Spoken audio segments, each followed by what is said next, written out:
Oromoo fi keessumaa dhalattoonni gumuzii lakkoofsaan olaanaadha. Lafti tun immoo lafa naannoo Amaaraatti waldaan geessitu.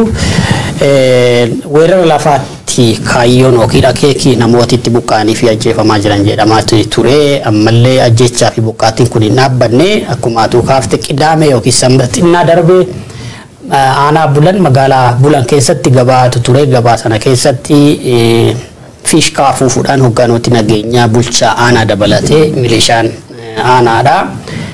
Uummata gumuzii 15 kan ta'an bakka tokkotti gabaa keessatti fixan jedhanii akka carraa ta'e uummati gumuzii kun uummata sagalee hin qabne akka uummatoota biyya sanaa uummata aktivistoota yookiin eliitii siyaasaa jajjaboo hin qabne kanaaf dhageettiin qaban waan ta'eef waa'ee isaanii hin dhaga'amne akka carraa ta'e immoo miidiyaaleen afaan Amaarinyaa dubbatan keessaa warri Itoo sosmoto sisaadhaan tokko akka waan Amaarri ajjeefametti haasawaa turan kaleessa waan qaanessaa akkasii tu biyya san keessa deemaa jira.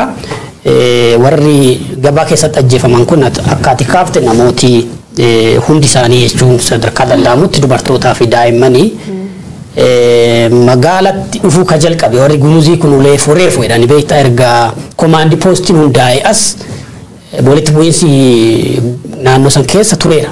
Waggaa lama caalee jira by the way. Magaalaa seenuu baadiyyaatti hafanii turan sababa walitti bu'iinsa sodaatiif jechaadha. Sodaa walitti bu'iinsaaf jechaadha. Garuu komaandi poostiin hundaa'e xiqqoo tasgabbiin uumame jedhamee rebel force yookiin humni riphee lolaa gumuziillee mootummaadhaan araara wayii buusee garee isaanii gara mootummaa caasaa mootummaatti makamuu jalqabanii warri gumuzii kun gabaaba'uu sooshaal walitti dhufiinsa hawaasa kana jalqabanii jennaan nagaan bu'ee fakkaatee ture haa ta'uti irra deebi'ee naannoon sun ammallee lola hamaa keessa jira jechuudha. Ani waan gumuzitti taa'ana ka'umsisaa gareen miidiyaan yoo nam tokko rukutuu barbaaddu Itoophiyaa keessatti qaamni biyya kuu jiru qaamni Itoophiyaa shoroo keessa jiru qaama lama tokko bulchiinsa Abiy Ahmed mataa isaa head of state biltsiginnaa lamaffaan ammoo garee sirnaaf xanyaa sirni durii deebisu barbaaddu akkamiif yoo naan jette justify si godhuu danda'a warri kunini sirni duraan Haile Sillaasee fi Minilik farra kaasee advantage qaba. Advantage warra guddaa yoon jalqaba afaan warra afaan kopha dubbatama waan taateef afaan isaanii sun namni dubur dhaqqabuuf carraa olaanaa qabanii sun callaa doontaa miidiyaaleen jiran cufti. Miidiyaaleen biyya Itoophiyaa keessa jiran cufti baay'inaan warra kanaan control godhaman illiitii warraatiin. Kanaafuu maal godhanii akka qacceessi garafanii ufuma iyyan. Qacceen maal jedhan garaftee yiitii jedhanii miti warri garafe iyyuun beekamu warra kana uummata gumuz pirezidaantotii warri qondaal mootummaa kee jiru hin history wanni akkasii beeki seeraallee nam gaafachiifti seena keessalleetti gad baanii warri namaa miti jaldeessi hojjeeffame hiikan qaba ak jedhan sadarkaa sun gubbaa dhaqqaban jedha Abiraamonni ni kaasdansaa uummati kunini uummata Itoophiyaa keessa minority nam barat baay'een qabu maan hin qabu. Nami bifa akkasii qabu nami gumuz gambeella tattanfa keessatti nam muraasa jira.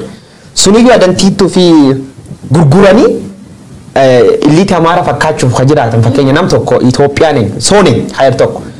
Ati soo adelleem nami isaan jedhu hin jirtu.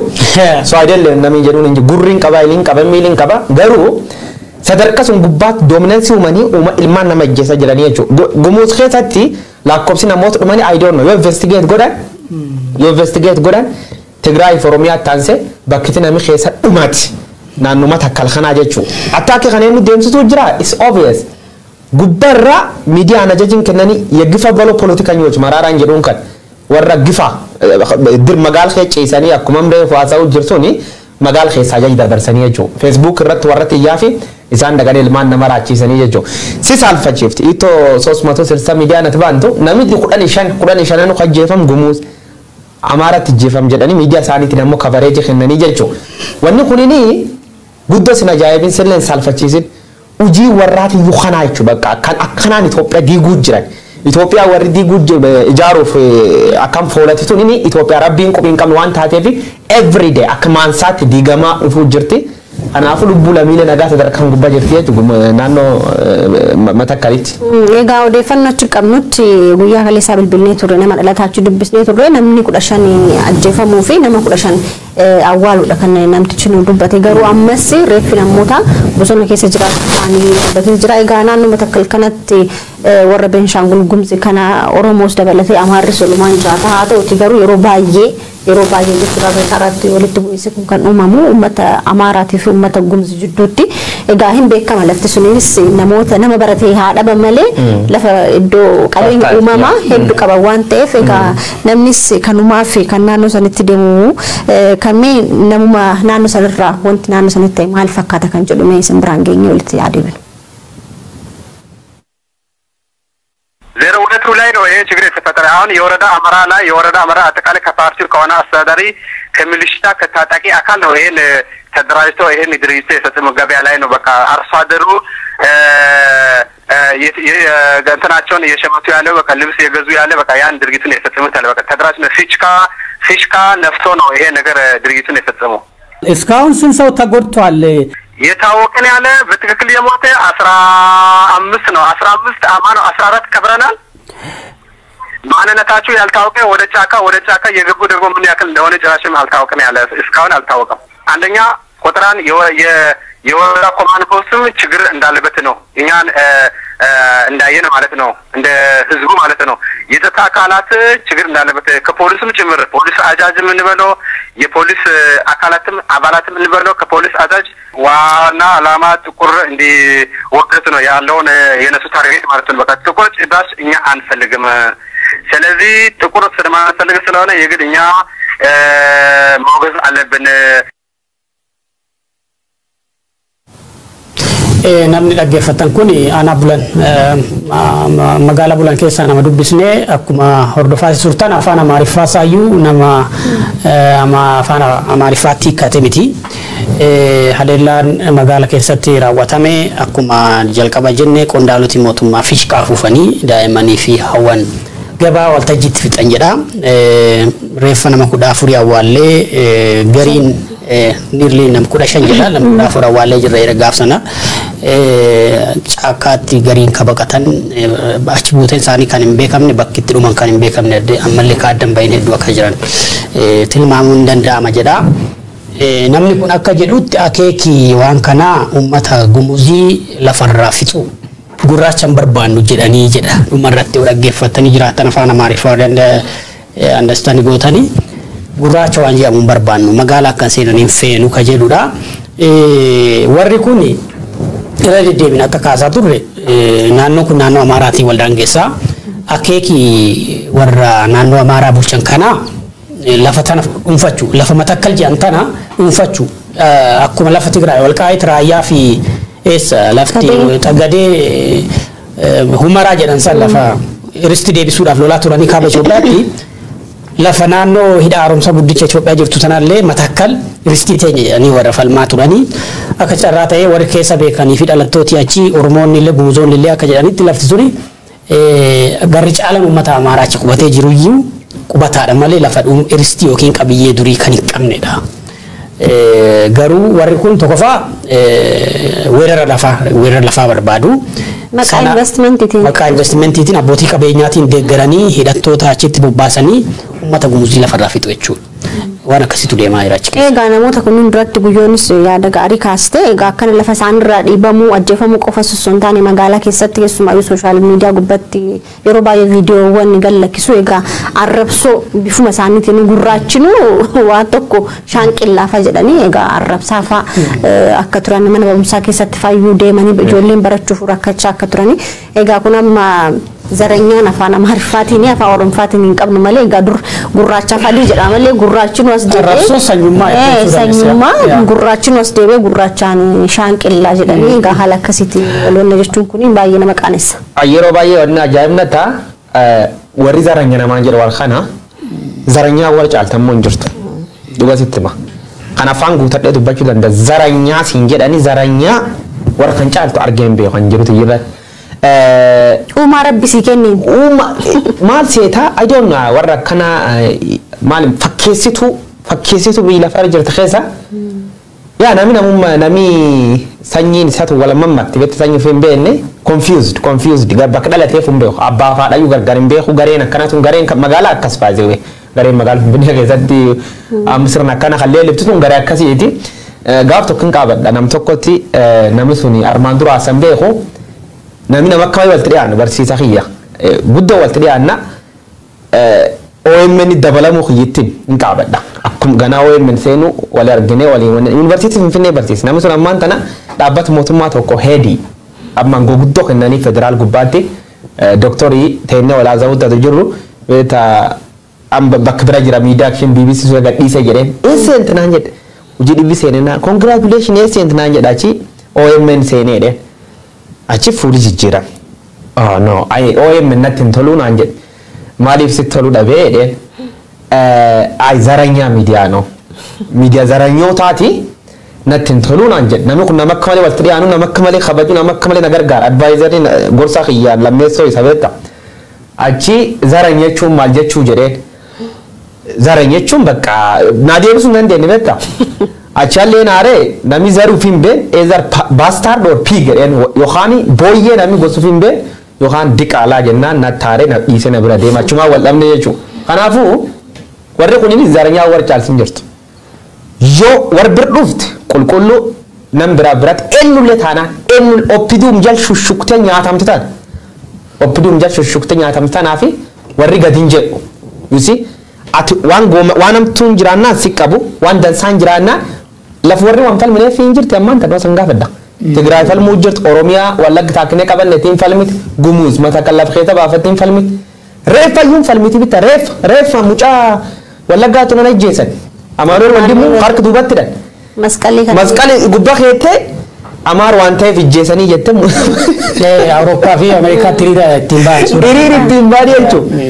So warra kana Abiy Ahmed warri jaalachuu danda'a gosisaa ta'an taateef jaalachuu danda'a gosi nama jibbirra hin qabnu hin jaalan dhuga dubbachuuf but Itoophiyaa warra kanaan ijaaramta akka hin jirre 100% wanne jechuun qabna lubbuun nama sadarkaa kanaan baduu jirti jechuudha. Egaa naannoo Matakkalitti Oromootaan baay'ee ciccimoo ta'anii sabboonummaa guddaa qabanis waan jiraniif egaa dhimma Matakkal kana simbiraan ga'uu barbaanne keessumaayyuu miidiyaas ta'ee namoota dhimma naannoo sanitti yookaan immoo rakkoo naannoo sanitti ta'u sagalee ta'ee fi baasu waan hin jirree fi uummanni Oromoos bal'inaan achitti jiraata waan ta'eef kanaaf odeeffannoo kana simbiraan geenye.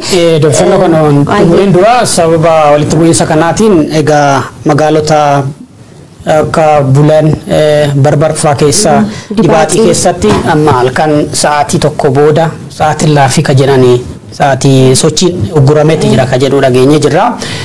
Warri kun akka nama kanarraa dhageessanitti komaandi poostiin poolisiin naannichaa milishaan naannichaa rakkoo mataa isaati qaba ka jedhudha. Uummata gumuzii ija uummata kaaniitiin ilaalaa akka hin jirre Oromoollee akka diinaatti akka lakkaa warri komaandi poostii achitti nagaa buusuudhaaf ramadaman dabalatanii jechuudha. Kanaaf akeeki isaanii egaa akeekuma Itoophiyaa lummuutti Itoophiyaa gudditti ijaaru sana fakkaata. Maaliif uummati amma dhiyoo kana kuma kurnaniin kan lakkaa'amu naannoo Amaaraatii fidanii naannoo Matakkal keessa qubsiisaa jiru baay'ee FSR'dhaan fe'anii. Akka carraa ta'ee walitti bu'iinsa waan jiruuf ammallee uummati kun tasgabbaa'ee qubataa jiru waan jedhu dhagaan jira beektaa. Kaayyoon isaanii uummata Oromoos ta'ee gumuzii achi buqqisanii uummata Amaaraa naannoo sadii keessa jiru chaagni fa'aa fidanii achi keessa qubsiisu Gojjaam keessa jechuudha. Garuu lafti sun lafa amma fakkeenyaaf uummati gumuzii kuni uummata qaama hidhate qaba rebel groupii qaba. Biyya rebel groupii keessa jirtutti rakkoo kasii akkamitti uumtaati. Fakkeenyaaf sila nagaa buusutu irra ture mootummaan dhiyoo kana araara buusneedhanii warra kana caasaa mootummaatti daballe jedhanii ka'anii bariitee uummata gumuzii fixan. So araara dhugaa akkamitti fiduu dandeessa naannoo kana keessatti. Haala akkasiitu deemaa jira. Garuu uummati amma deebi'ee bu'u Amaarri achi naannoo sadii deebisanii naannoo san keessa qubsiisan mataan isaa deebi'ee gara naannoo Amaaraatti buqqaa ofirra micciiramee naannoo Amaaraa gara Amaaraatti baqataa jira kan jiru dhagaa jira. Rakkoon suni rakkoon naannoo sanaa rakkoo har'allee keessumaa ganna kana rakkoo hamaatti deemaa jira. Bulchiinsi naannoo sanaa godina sana kan jedhu dhagaatti jirra. I don't know fedhiin dantaan mootummaa kanaas maal akka ta'e naan galu akka mootummaattis lakkaa'uun baay'ee natti ulfaata. Fakkeenyaaf Itoophiyaan Projektii guddaa achi qabdi meegaa projektii kan jettuun hidha haaromsa guddaa achi jira. Naannoo sanatti walitti bu'iinsi yoo hammaachaa deeme projektii kanaafillee tireetii guddaadha. Lafsan tasgabbeessuuf maaliif moo nagaa lafa sanii hin barbaadu mootummaan mataasaa kan barbaadu miti mootummaan keessa baana toopik kan yeroo dheertu fudhanne mootummaan Itoophiyaa jechuun biyya immoo sistamii yookaan namatti bulcha. Itoophiyaa fireeniin cittee jirti. Fireeniin maali makiina ittiin oofan suni cittee harka baatee urseentee jirti. Kanaafuu dhahaabbuu jirti, mukabbuu jirti, maanii godhuu jirti. Agamma cinachaan lafa hin geenye malee konfiiziyoon akkana kee jirti jechuudha. Biyyatti fireeniin cittee barartu waan afaan dubcuuf nyaatti jechuudha. Lubbuu namoonni isin halkan guyyaa nyaattuuf kan. Naga buumnee jedhanii bitta waraanii intensiivli itti fufuu jira. Tigraay naga buumnee jedhanii waraanii bal'ate deemuu jira. Oromiyaa keessatti omuun jiran jedhanii bal'ate deema. Dabuub keessa Itoophiyaan hubuun qaari'uun cinaachaan konkolaataa nagaan qaariiwwa balleessaa miti akkumsanii jedhe. Sadarkaa sun gubbaa jirra wanni nagaa ayyeen jirtu bira deemni Itoophiyaa kitaaba. Dhimmattan immoo mormitoonni paartilee siyaasaa Oromoo hedduun isaanii jechuudha. Keessumaa miseensonni isaanii hedduun isaanii mana hidhaa keessa jiranii Jawaar Mohaammed fa'aa Baqqalaa Garbaa Hamzaa fa'aa maqaa kaasuu hin dandeenya hedduun isaanii egaa waggaa olii ta'ee jira hanga ammaa murtee tokko olii mana hidhaa keessa jiranii yeroo dhiyaas immoo miseensonni adda bilisummaa Oromootii fi kaanfaa'oo hedduun isaanii kan mana hidhaa keessa jiran mana hidhaa keessaa baafamanii eessa akka geeffaman wallaalamaati jira. Kana malees miseensonni tokko tokkos immoo manaa fudhatamanii hanga ammaatti kan maatiin hin beekne maatiinis immoo waanuma odeeffannoo isaanii dhabaniif du'anii jiran fa jedhanii warri bu'ataa eessa akka jiru dhagaati jirra. Isaan keessaa miseensa kaafaa'oo kan ta'an obbo Mallas Caalaa achi buuteen isaanii dhabamuu dubbatamaati jira. Egaa namni kun eebila 13 bara 2013 jechuudha. Mana jireenyaa isaanii naannoo Burraayyuu ganda Gafarsaa naannoo jedhamurraa fudhatamaniiti hanga har'aatti eessa akka geeffamanii maatiin quban qabnu jedhanii egaa nama masuraasaa argaa jirtan kana egaa odeeffannoo qabnunis maatiin mana hidhaa hundarra joorree dhabneeti jirra. Egaa namni kun ajjeefamuu hin oolu jedhaniitiyyuu bu'ayyuu akka ta'anis odeeffannoo naannoo sanii qabna. Yaa nami xalayaan kun xalayaa ibsa baasee jira. Ibsi kun waajjira Mararaa guddinaa chaappa jalatti nagartanii Profeesar Mararaa beetta nama manidhaati nam qabdee nam poolisii harkatti kennatu armaan dura waan kayyaa'ii dubbadde poolisiin dhufe si qabuuf dhufu yookaan uffata dambii kan uffasu nagarte yoonni dhufe si barbaannaa jedha harkatti kennata. Maaliif itti kennata nam seeraati harki nam seeraa sun wooman ta'uu jettattiin harkatti kennata.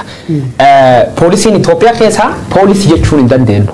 I apologize to say gocha kana dalagaa an armaan dura ayi dubbadde. Gari maafiyaa si jeesuuf dhuftu wambadee shifta si jeesuuf dhuftu yoo dandeettu ofirraa ittifta. Yoo qawwee qabaat qawween ofirra dhoorta yookaan harkaan dullaan ofirra dhoorta. Poolisii qabdee mana si baaftee si jeeftareef kan kargan wanni kun wagga tokko as gaman jabaattee dhufte. Itoophiyaan waan umsiin kee jirti laala. Ji shanan dabre ji tokkoon dur agardan ardhir jirti. Laakkumettuun du'a dhufuu jirti jechuudha. Seer malees ta'uu dhufte poolisii ilmi nama gad baaftee nama harkii dhaqab ijjeeftee bineensi nyaachiftu seena keessatti bara nagarre barka waan hin argin hin qabnu bara nagarre poolisii akkasiitiin ammoo poolisii itti harkatti kennachuu jechuun I think dogongorre dhiyaata dhuga dubbachuuf because poolisii miti sadarkaa seerummaan guutte jechuudha. Itoophiyaa keessa wanni hin ta'in hin jirtu biseer kabachiifnaa itti dubru gudeettu biseer kabachiifnaa itti nama ijjeeftu biseer kabachiifnaa itti bineensi nama nyaachiftu biseer kabachiifnaa itti addabaabaayii ilmi namaa tumtee ijjeessa viidiyoo waraabtu warri waan kan harka qabullee mootummaa jechuun hin dandeenye labsuunillee biyya jechuun hin dandeenye poolisii yookaan warra ulee ta'ee fi sirna kan deemtu sullee warra seera jechuun hin dandeettu. So shifta wambadee waan taateef nami kara jiruummaan ofirra ittisuu qabanii jechuudha. Anamma yeroo baay'ee amma warra fincilee uraggal yookaan waraan bilisummaa Oromoo kanaan warri shiftar warri mootummaa shiftaanii boson kee deemtaa fi miti shifta ka jedhamtu. Seer cabsitee yakka internationally nam gaafachiisu. Extrajudicial killing akkana kan raawwachuu caalaa shiftummaan hin jirtu. Gochi mootummaan Itoophiyaa waggoo sadiif dalaga tur gochi shiftaa waan taateef ankan shifta jedha yaamuu danda'a mootummaa Itoophiyaati jechuudha. Kanaafuu shiftaan ilma namaa qabdee mootummaa miti. Gareen shiftaa hidhattooti shiftaa loltooti shiftaa poolisiin akkasam sadarkaa akkasii gubbaa jirtu warqana fuudhee ilmi nama ajjeesuu jira kun fakkeenyaaf qondaala waan ta'eef keessa baafne dubbanne malee wagga sadeen fiilmii daawwachaa ture bitta horror fiilmii jechuun dandeetta bitta wanni ta'a ture fiilmii nam sodaachiftu dhalli nama gadi baaftee reeffa fuudhanii dhagee hin beeku ani seena dargiillee keessatti gocha akkam badaa argee hin beeku dhagee illee hin beeku dhuga dubbachuuf. Dargiin sirna kanarraa waan adda isa godhu institutionii qaba dargiin mootummaa hin fakkaata baay'ee caasa mootummaa qaba reliable caasa dhugaa hin qaba jechuun jennu waan dhagaa dargiin maal akka fakkaatu maal akka dalagu ifatti hin beekama jechuun tarkaanfiillee sirra fudhate ifatti maatiitti himaa reeffa sii kennaa gariin namaa gatii rasaasa kaffalifaas hin jedha jedhanii warra maatii irratti tarkaanfii of fudhate. Qondaalonni Koongireesii Federaalaa Oromoo waggoota sadii kana keessatti baay'eetu ajjeefame baay'ee kutaa Oromiyaa baay'ee keessatti qondaalota qofa osoo hin taane miseensonni hedduun baay'ee ajjeefamanii jiranii kuma hedduu kan ta'an immoo mana hidhaa jiran jechuudha qondaalota olaanoo amma qaalitti jiran dabalatee. Akkanuma ka miseensotii fi hoogganoonni adda bilisummaa Oromoo bakkeewwan garaagaraatti tarkaanfiin extrajudicial killing murtii mana murtii malee kan ajjeefaman lakkoofsan qaban jechuudha. Ani amma yeroo tokko warrumti paartii amma giddu galeessa jiran kunillee namoota ajjeefaman kan ragaa guutuu qabu ka jedhu beekta gaafii kan natti ta'u. Amma kan beeknu gara caalaa isaanii irra deddeebiin kan argaa jirru qondaalota olaanoo sadarkaa egzikiyuutiivii hojii raawwachiisaa senior officials sadarkaa qondaalota olaanoo qofa dhagaa jirru garuu bakkeewwan garaagaraatti sababa miseensa adda bilisummaa Oromoo ta'aniif alaabaa yookiin faajjii adda bilisummaa Oromoo akkasumas alaabaa Koongireesii Federaalaa Oromoo qabataniif akkanumallee yeroo garaagaraatti waltajjii yookiin immoo sagantaa yookiin kora dhaabbileen kun lamaan qopheessan Oromiyaa keessatti waggoota lamaan darban qopheessan keessatti adda durummaan warra hirmaatan warra qindeessan waan ta'aniif xiyyeeffatanii amma namoota ajjeefaman oo laalte amma baagiraawundii isaanii oo laalte gariin isaanii warra Finfinneetti adda bilisummaa Oromoo gaafa biyya gal warra simatan fa'a qindeessanii hawaasa fuudhanii warra Finfinnee dhaqan fa'a. Akkanuma Koongireesiin Federaalaa Oromoo gaafa kaampeenii guddaa Oromiyaa bakkeewwan garaagaraatti bahaa Oromiyaa Baalee Arsii Harargee Dirreedawaa Finfinnee fi naannawaa giddugaleessa Oromiyaa kanatti gaafa waltajjii gaggeessan irratti warra qindeessaa ture warra hawaasa kakaasaa ture hojii mobilaayizeeshinii hawaasa keessatti warra hirmaatan jechuudha. Warri hidhamaa jiran warra ajjeefamaa jiran warri murtii du'aa tokko malee poolisiidhaan mana hidhaatii baafanii rashanamaa jiran jechuudha. Gaaf tokko barri dhugaa dhuftee basically eenyu akka dalagaa jiruun beekama baay'ee amma fakkeenyaaf amma namni kun burraayyuutti ajjeefame yoo ta'e eewwatti gaafatama akka koomishiniin mirga namummaa Itoophiyaa dhiyoo kana ragaa baaseetti supervisionii manneenidha irratti gaggeessan. Kantiibaan magaalaa Burraayyuun gaafatame jechuudha. Manneen sirreessaa suni konstituensii isaa jala jira. Abbaan eenyu tokko itti gaafatama waajjira paartii. Warri shanan suni kan koomishiniin mirga namummaa Itoophiyaa gaafachuu tokko abbaa langaati. Warri shanan tokko hin jiran achi keessa caasasan. Yeroo kanatti eenyutu naannoo san keessa warra san keessa jira kan jedhu of duuba deebi'ee sirni booda ijaaramu warra kan hin gaafachiisa jechuudha. Amma namni of shawwaduu hin qabu. Kabiraa mootummaan kun kana gochuu isaatiin jechuudha. Kana gochuu isaatiin mana hunda seen madaan mootummaan kun nama madeessa jiru mana tokkoon tokko maatii seenaa jira baay'ee. Bakki inni hanqate jira jettee ibsullee hin dandeettu. Gara fuulduraatti amnestiin of galtiin jiraatullee akkamii warra kanaa walitti xaraaramtee waliin jiraatta kan jedhu nama gaafii natti ta'a. Amnestiin jiraachuu hin danda'a biraam yeroo irra dubbanne jira beektaa. Amnestiin odoo jiraatte wayyaanee waggaa 27 fixa turtetti seera dhiyaatetti gaafatama. Opdiyoo ergamte dullaa taate ilmaan Oromoo nyaachaa turtetti itti gaafatama. Opdiyoon sun qulqulloo taate dhalee nam nyaachuu jirti jechuudha. Kanaafuu amnestiin hin jedhu. Anamma dubbir deemuun hiikan qabdu dhuga dubbachuuf.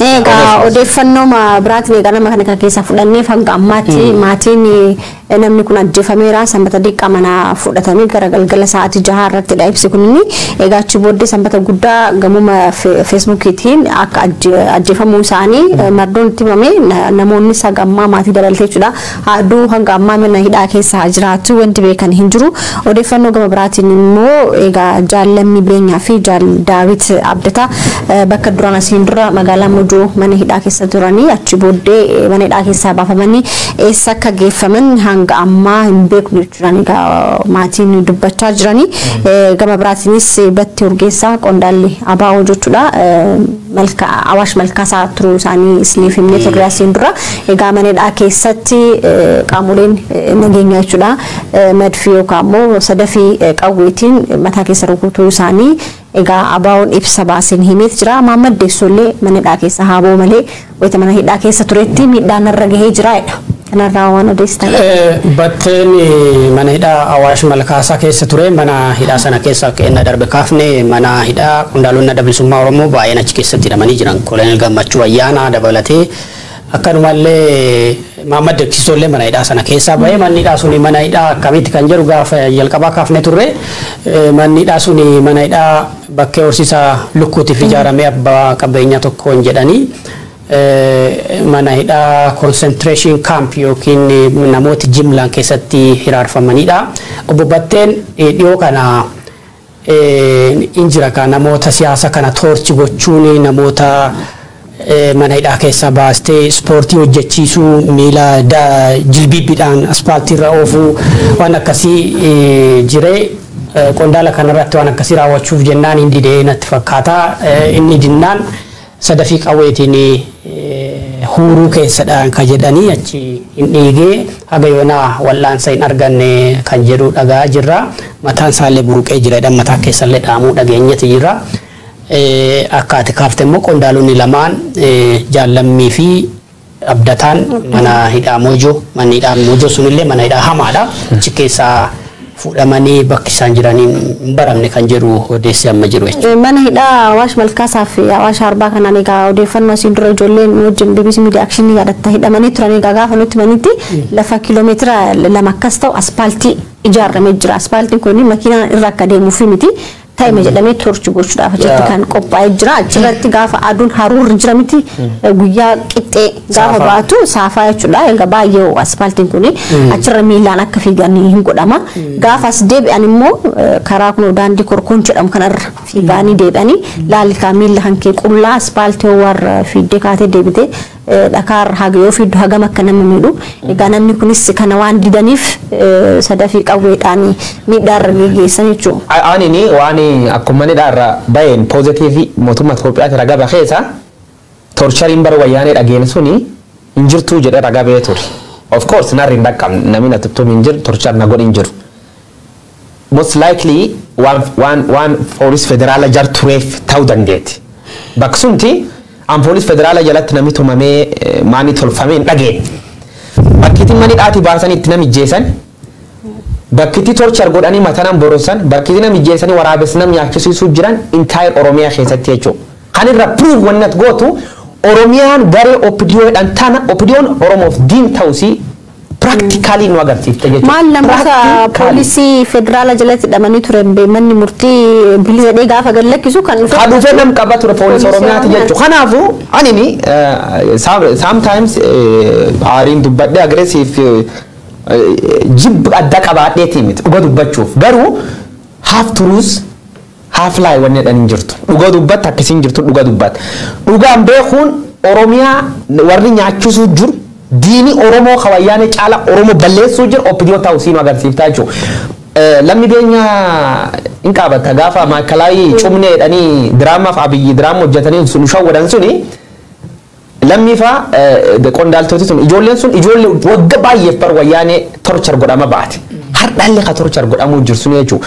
Kakaalee namijjeessuu jiru war hardi namijjeessuu jiru war kafilannoo soba 90 fidnee ittiin cafar warrun wal fakkaatu warra akkana kan waliin Itoophiyaa jaarta.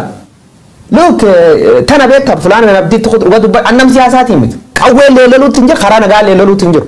Nam miidiyaatu waan beeku dubbadha waan naagal dubbadha.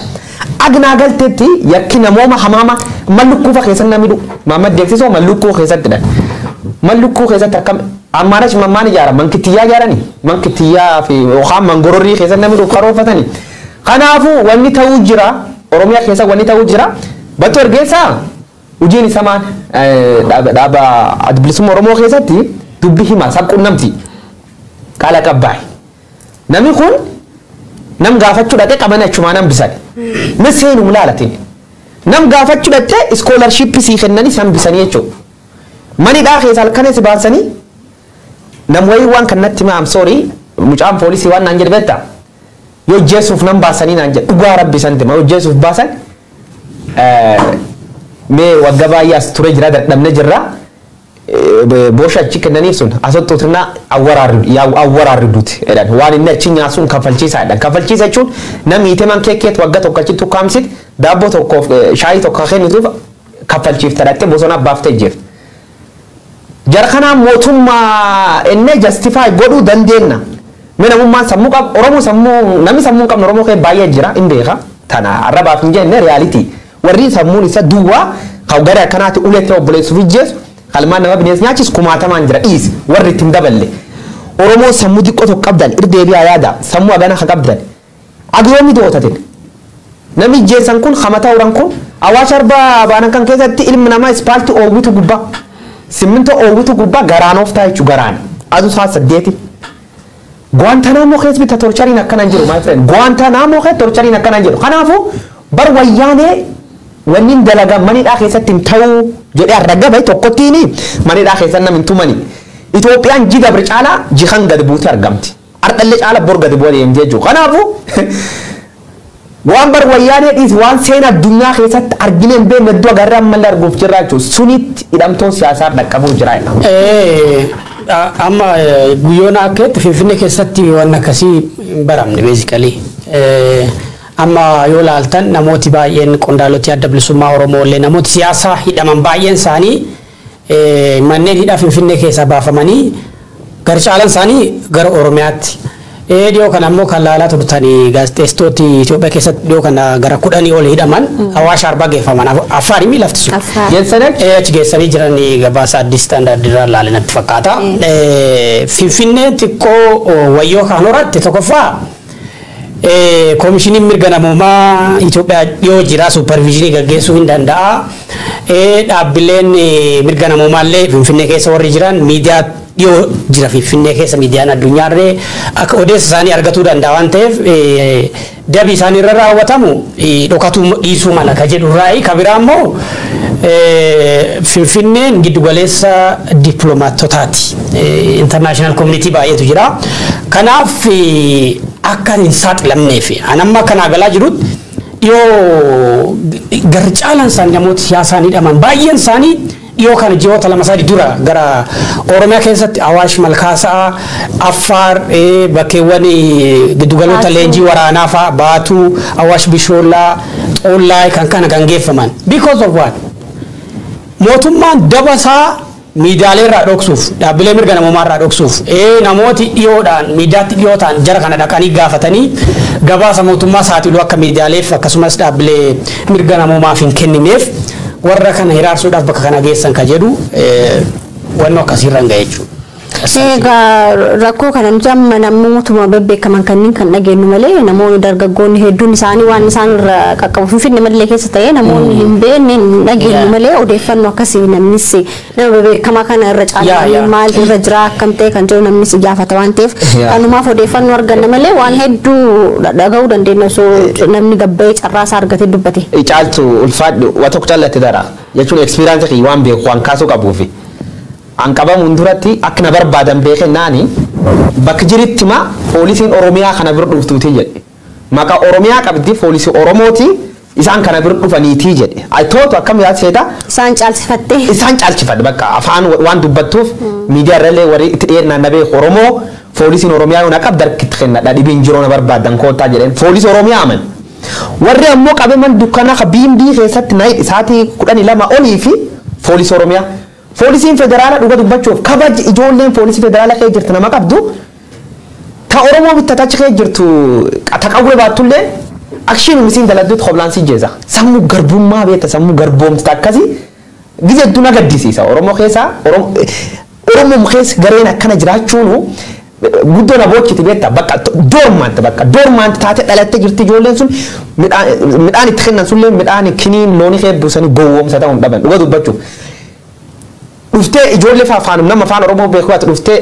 inni maqaa san dhageenne ati dhuftee Oromii faan dubbiftullee tagariin dhuga sitti ma tamma poolisii Oromiyaa dhaniin tuni bidiro maaliif asiin jedhe gurba mindin nuun hin jedhini Oromoo waan taateef afaan Oromootiin sun dubbanne fayyatettuun kan alchilmaa siin jedhe beek poolisii takkanda kanaafu warra akkam riikuu tolchanii anam konkuluuziiniin yakka hojjechuuf the low people warra namummaan isaaniitiin gad bu'atay warra eenyummaa fi hin beekne poolisii Oromiyaa itti gaafatamaa maali qondaala tokko maqaa akkasii argee yuqumillaachoon daalkaachoo isaan badii bitta maqaa warra maqaan poolisii Oromiyaa qondaaltota poolisii Oromiyaa keessatti ajaja kennanii ilmaan Oromoo hojjechiisuu jiran warra akkanaatii jechuudha. Kanaafuu garee Oromiyaa keessa dhalate taa'ennummaa Oromummaa hin qabne akkana ta'u walitti qaban ilmaan Oromoo fixuu jiranii jechuudha. Kanaaf dhuga dubbachuu fi kanaaf justification akkana dhaqqaba yeroo tokko tokko karaa nagaatiin qabsoofta dhuga dubbachuu hin dandeessu biyya keessatti.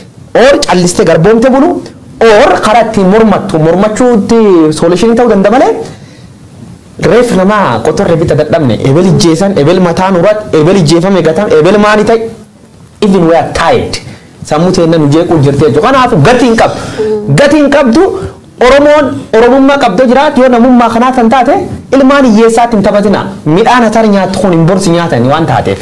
Egaa sa'aatiin kennas deemaa jira dhimmoota hedduu farkaa qabna waan ta'eef egaa dhimma itti aanutti dabarru baqattoonni Oromoo hedduun isaanii biyya Saawudii manneen hidhaa keessatti dararamaa turan asiin dura hin yaadattanii Odeessaalee keenya irratti guyyaa tokko guutuutti kennee sagantaa tokko hojjanneetu turre haa ta'utti garuu ammas baqattoonni ilmaan Oromoo kunniin manneen hidhaa keessatti dararamaa akka jiranii mootummaan dhiyeenya kana hedduu isaanii gara biyyaatti galchee jira haa jedhu malee haala qabatamaa yookaan odeeffannoo qabnuun ammas baqattoonni kunniin hedduu dararamaa akka jiran odeeffannoon nu qaqqabee jira. Egaa namoonni kunniin irra caalatti immoo kan nama gaddisiisu jechuudha. Dubartootaa fi daa'imman ta'uu isaaniitti egaa akkuma viidiyoo irratti argaa jirtanii haadholiidhaa fi daa'immanidha hedduun isaanii mana tokko keessatti lakkoofsaan hedduu kan ta'anidha. Biyyi Saawudii haala qilleensaa isaas akkuma beektan baay'ee ho'aadha. Mana tokko keessa nama haganaa miti bakka meeshaan jiruyyuu nama 3-4 taatee jiruudhaafuu baay'ee kan nama rakkisu haa ta'uti garuu namoota mana tokko keessatti akkanatti haalli jireenyaa isaanii akka jiru odeeffannoon nu qaqqabee jira jechuudha. Amma akkuma kaaftan namooti murtaan gara biyyaa deebi'anii turanii dhiyoo kana deebi'aa jiranii haa ta'uti mootummaan humna akkasii qabaatee nama lammiileen Itoophiyaa kuma dhibbaan lakkaa'amantu Saawud Arabiyaa keessa jira hojiidhaaf kadeemanii kaachitti ilmaan horatanii jiruu waggoota kurnan hedduudhaaf jiraatan illee baay'eedha. Mootummaan Saawudii warra ammaan tana warra waraqaa eenyummaa waraqaa heeyyama jireenya biyya sanaa jiraatan qabanillee kan hin qabnellee walumatti lammiilee Itoophiyaa warra ta'an mana hidhaa galchee jira. Kun kan argaa jirtan daa'immanii fi haawwan mana hidhaa keessatti walitti qabamanii kan jiranidha. Egaa haalli amma addunyaan keessa jirtuun beektanii COVID-19 weerara hama addunyaa rukuteetu jira. Haga yoonaa weerarri kun addunyaarra hin qabbanoofne haa ta'uutii lammiileen bifa kanaan jumlaan mana hidhaa tokko keessatti yoo walitti qabaman saaxilamummaan isaa salphaa akka hin taane tilmaamuu dandeessanii warri Saawudii maaliif kan godhan ka jedhu gaafiin. Saudiin politically motivated taate kana godhaa jirti ka jedhu gar caalaan tilmaami guddaan ni jira prediction jechuun. Mormii hidha haaromsaarraa mootummaan Ijiptii qaburraa ka'ee Saawudii fi Ijipti blookii Arab Liigii tokko keessa jiranii kanaaf dhiibbaa karaa siyaasaatiin warri Saawudii mootummaa Itoophiyaa irratti godhan keessa tokko kana ka jedhu mootummaan Itoophiyaa illee waan kana akka raashinaali tokkotti kaasee mufaatii guddaadhaan ibsaa ture namoota deebisuullee ka jalqabe karaa kanaanii tokko ka biraa immoo kan lammiileen biyya sanaa jedhaa jiran biyya Saawudii keessatti kan heeyyamamne fakkeenyaaf prostitutionii alkoolii yookiin dhugaatii nagaduu waan akkasii lammiileen Itoophiyaa tokko tokko dalagaa turan dhoksaadhanii seera yaa diraagii fa'aa nagaduu qoricha sammuu namaa hojjetan jechuudha. Sansana hojjechuu irratti lammiileen Itoophiyaa tokko tokko hirmaataa turanii kan jedhu gara caalaa hin beekne lammiileen Itoophiyaa keessumaa dubartoonni biyya sanatti hojii kana baranii Itoophiyaa keessatti illee aadaa akkasii warri jajjabeessaa dhufanii jiranii sanarraa ka'ee kun haraama Saawudiidhaan biyya shari'aan bulanii biyya mootummaa Islaamaati kanaaf suni akka ishu guddaatti ka'eera biyya seera biyya keenya vaayiloot gootanii jirtanii kan jedhuun dulli hamaan gaggeeffamee jira ofishaalii garuu mootummaan Saawudiidhaa warra lammiilee Itoophiyaan barbaadu jedhee hin turre garuu poolisiidhaan karaa keessaatiin karaa dhoksaadhaan poolisoota bobbaasee mana hidhaatti guuran. Politika keezii lamaan akka dhiyeeffatu keessa hajal qabaa fudhadha. Arab Liigii Itoophiyaa irratti dhiibbaa uumuuf akkam seetaa lamlamii Ameerikaa tokko yookaan lamlamii Biritaaniyaa tokko qabanii yoo biyyittii isa kabaj qabaattee fi qabanii gara jabaatanii adoo mee fakkeenyuun gabaabasi kan Yaasiin Juumaa beektaa kan waliin hidhame ka Keenyaa kan gaazexeessaa keenya gaafa Yaasiin Juumaa hidhame Keenyaa keessa paarlamaa wal balleessee bakka mormiin kaatee ijjanii mootummaa Keenyaatiin Itoophiyaa waliin dippiloomaasii addaan kutaa jedhanii yoo barbaachisaa toosiin gaazexeessaa kan gadi hin dhiisin biyyi lamni ofiiti kabaj qabdu namni hunda kabaja. Lami Ameerikaa tokko akkuma argan qabanii manidhaa keessa hin buusanii lami UK tokko qabanii hin buusanii maaliif hin buumseeta Ameerikaa tumni qabatoon ta'anii kabaja Ameerikaan lamni isiiti qabdu waan beekaniif Yaasiin Juumaa Keeniyaan Itoophiyaa waan adda hedduun caaltee miti hin caalti biyyatti Itoophiyaan caalli hin jirtu garuu Yaasiin Juumaa lami biyyisa keessattuu akka striitiin godhamu kanaafuu lamiti የማይገባውን ነገር አይደረግበትም ተያማንቲ ዋን ይመል lamiti irra goonaan dippiloomaasii addaan sirra kutaatti because mootummaa lamuu fi kabaj qaba mootummaa addabaabaay baasee ijjeese viidiyoo waraabsisu kamanidhaa keessa buusee ilmaan nama bosona gatee waraabes nyaachisu maalti isaan dhibee kabaj qabaataniif Itoophiyaa atti farsim jedha namichi Itoophiyaa inni farrasuu dhowwu hin beeknu Kunan bositti badagay Itoophiyaa duriillee kabaja lamiilee biyyattii addunyaan qabdu walumaan beeka sababii akkas godhaniif maa biyyi ta'een keessattuu kabaja hin qabnu jechuudha garee murni siyaasaa taangoo qabaatu garaa ofii waan hin dabarreef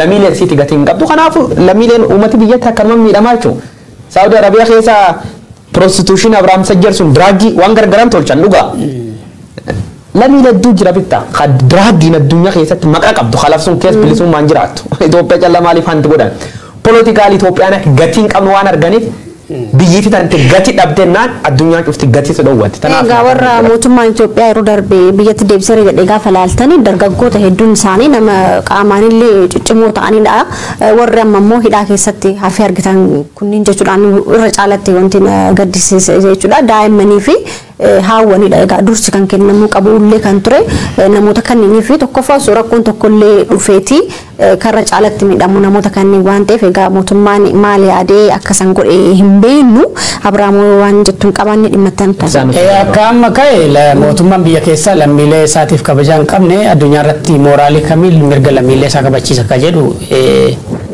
fudhatnee darbuutu gaariidha.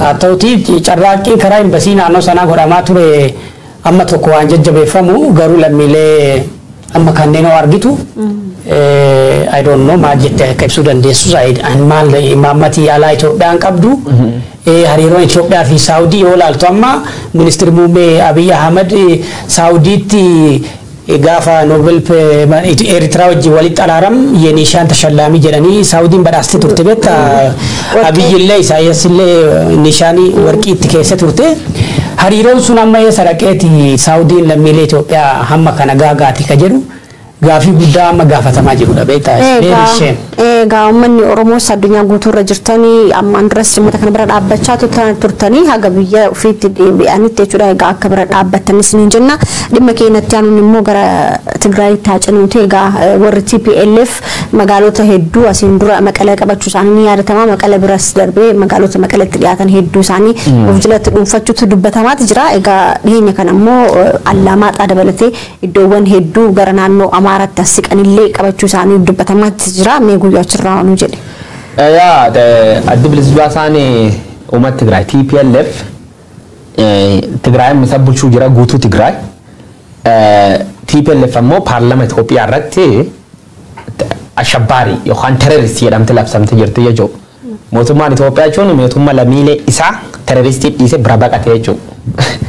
ado biyya addunyaa tan gubbaa jiraate Abiy Ahmad dhiifam gaafate ado armaan dur yak dhibiil hojjechuu baate ado armaan dur yak guma tokko hojjechuu baate gochi Tigraay keessatti qofaan dhiifam gaafate aangoo kenni ture sunis gaafachuu leef ummata siilii ta'uu waan taateef wanni jedhu TPLF maal tolchuu jirti akkum dhufteen mootummaan Itoophiyaa fedhii tiyyaan tusii dhaabee jira armaan dur dubbanne turre mootummaan Itoophiyaa tusii hin dhaabne loltoota hedduu ilmaan hiyyeessa nyaachise dadhabee baqatee keessa ba'e jechuudha TPLF hin qabattee naan illee tusii dhaabuuf Photoshop malee kun waraanni argine sunni kan Hollywoodiitti kan mul'isan sun Photoshop malee waraana kenna hin qabne warti TPLF bitta paaraar godhanii straight maqalee gubbaa maqaleen beeka ijoollee waliin baradhe hedduu achirra qulqulleeffadhe ijoollee waliin baradhe ijoolleen waliin barata waraan kee jirtulleen ijoolleen qulqullooti yuunivarsiitii barsiiftulleen achi jirti bitta waraabdee na ergite bittan qabanite evidensii ilisiitii waraabdee Abiy Ahmad gareen opidiochuuni bilxiginnaani namichatti sobammaatee dhiifama hin gabaabsa sobammaatee namijjeessa dadhabane akkasittiin hattuu beekta meeshaa namirra fudhachuuf hattuu akka malee sobduu namichi dhahee ijjeesse poolisiin harka qabdee gizumini namichi dhaa godhee ijjeesse poolisiin qabdee namicha kufe beekta majjeeftaa jennaan inni ijjeemne na ijjeesse jennaan ijjeessee jedhe sobisa laal yadduu eedhaan inni ajjeesse ofirra ijjeessee jedhe yadduu inni sobakkasi waan sobaniif dhiisa mootummaa Itoophiyaa jedhee mootummaa Itoophiyaa koot godhu hin danda'amu fagoo dubbadhe garuu wanni ta'uu jira TPLF akkuma waadaa galteeni kiraateeriyaa torbaan lafa keeyyatti mootummaan Itoophiyaa guutuu hin dandeenye immediately laftii tanarra fudhatan Amaar irra deeffachuuf illolaa jettee waadaa ofii eddee loluu jirti jechuudha tumuu jirti tumte loluu jirti lafa hedduullee qabachuu dubbatama. Warri Amaaraallee kanarraa dubbatanii jiran.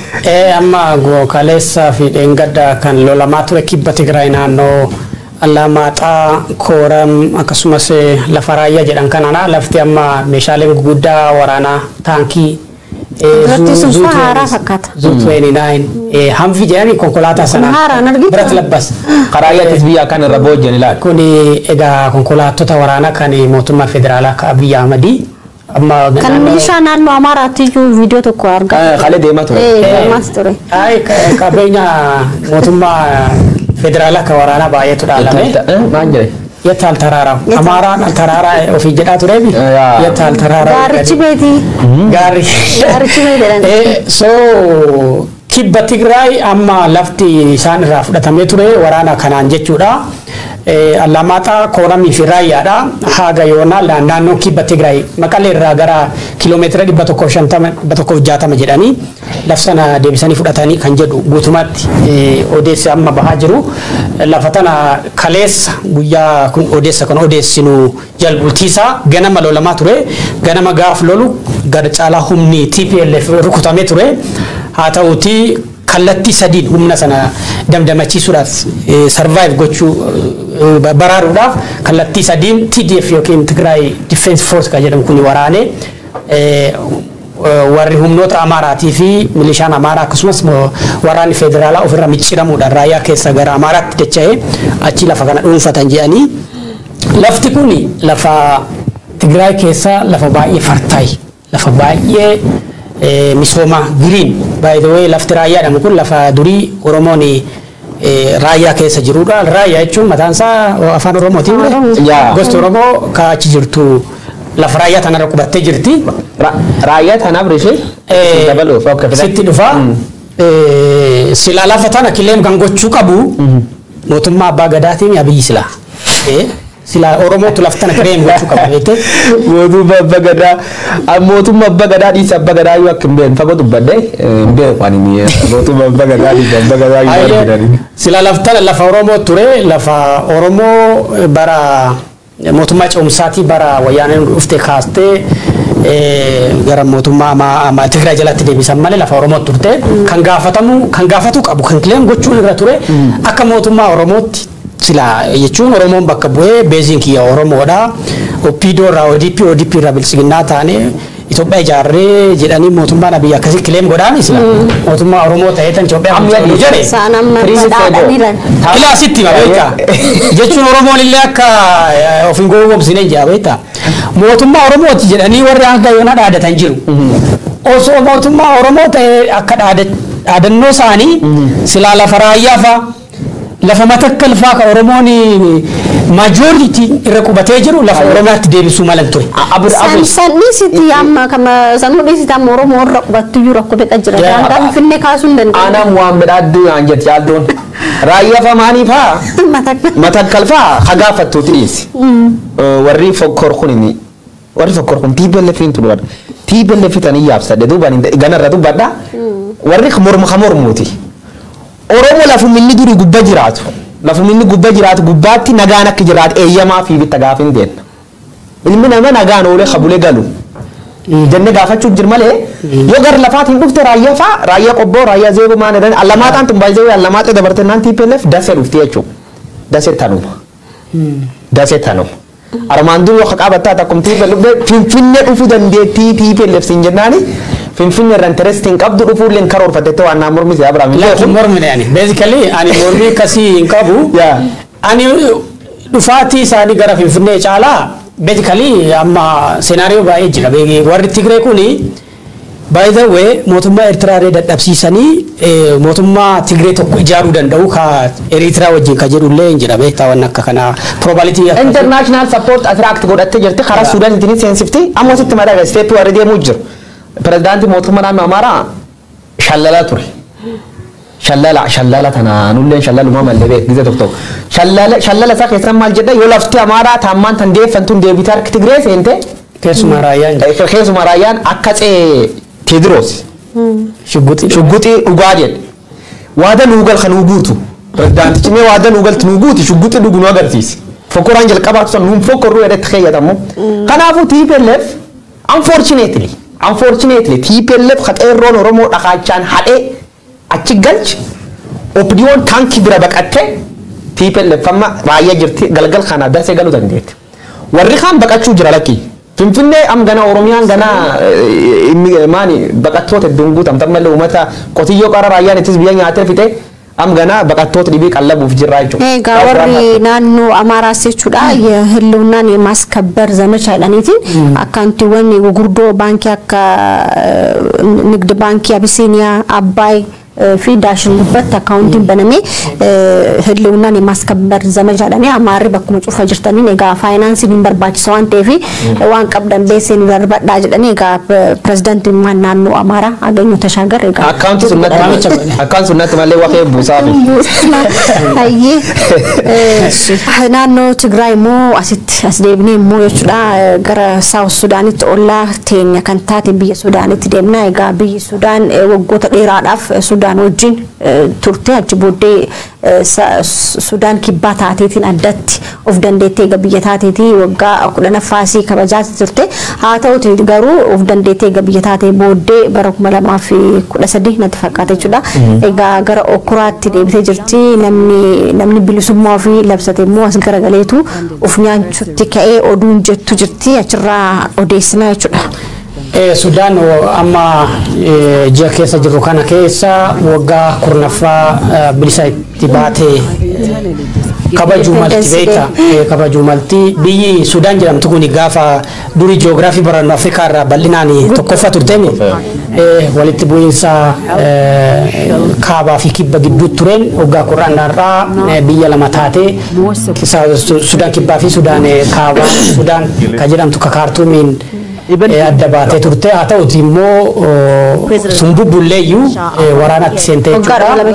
Ogguma lama gidduutti waraanatti seentee waraanni kun dhibdee Salvaakir warra waraana yeroo sana waraana bulchiinsa yeroo sanaa hoogganee fi rebel group yookiin ittaanaa Saariik Mashaar gidduutti ta'eedha. Waraanni kun haga yoonaa osoo hin dhaabbatiin namoota 400 caalan gaaga'ee jira.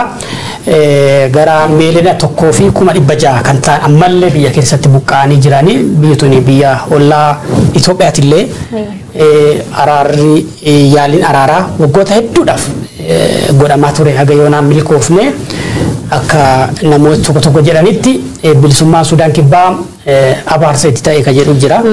Ani waan Sudaan kibbaa kanaan wal qabsiisee dubbadhu sirba falmata kabbaree tokko keessatti isa keessa beekuuf lolli taphaadha. Mucaan is keessa beekuuf lolli tapha jechuun namni lol beeku omuu ittiin fakkaattu jechuudha. An garuu is keessa hin beekneef lolli taphaa jedhee fudhadha. You know, lolu yeroo jalqabdi beektu malee yeroo nuti muramin beektu. Abiy Ahmed gaaf Tigraay wala du torbaan lama keessatti qiyaama buumnaa jedhee miti. Torbaan lama miti waggaa lama keessatti qiyaamaan hin dhaabatu. Waggaa 10 illee tun 50 jechuudha. Yeroo tokko the selfish politician Afrika warri nyaachisee warrum khana warruma egoistic narcissist politikoota addunyaa Afrika amala kana qabu beekta. Beeloftoota bakka iddoon isaanii. Kanaaf waan quufaniin si'an. Kanaaf lubbuun namoota hin fakkaatu. Maastika beektaa miti anca naani. Nyaatee dhama keessa tuftee labbuuf ta'a miti. Kabaji isaanii ilma namaatti qaban sadarkaa sun jechuudha. Politikanyoota Salvaakiriif Dr. Salvaakiriif Riik Maachar yoo warri walii tagalee waliin taa'ee waliin mari'ate rakkoon tun dhaabachuu dandeetti. Garuu ana dur deemaaf jedhanii lamiilee kum dhibba furii gabbaran malee taabumsuun jiranii jechuudha. The same thing are going to happen here. Itoophiyaa keessatti sadarkaa Suudaan keessa jirtu kanaan qabadhaa laala. The next step sunuma deemuu jirra jechuudha. Mootummaan lama hin jiru. Jaalkii tokkotti dhiyoo tanaatiin mootummaa kam jala bultaanaan jedhe. Mootummaa kam jechuun kan kennaani yaa mootummaa Noordeen Itoophiyaa jala bultumoo nan faranjii dibeetta mootummaa seentiraala jala bultaanaan jedhe. Anka jala buluu hin beeku jedheena gammaa mootummaa jala buluu hin qabu. Kanaafuu Suudaan keessa kiraasisii ta'e kan wanni nu agarsiifnuuf akkas jedhee fudhadhaa carraan Itoophiyaa garasitti akka deemu. Waggaa 10 bilisummaa kabajachuu jirti moo garbummaa kabajachuu jirti.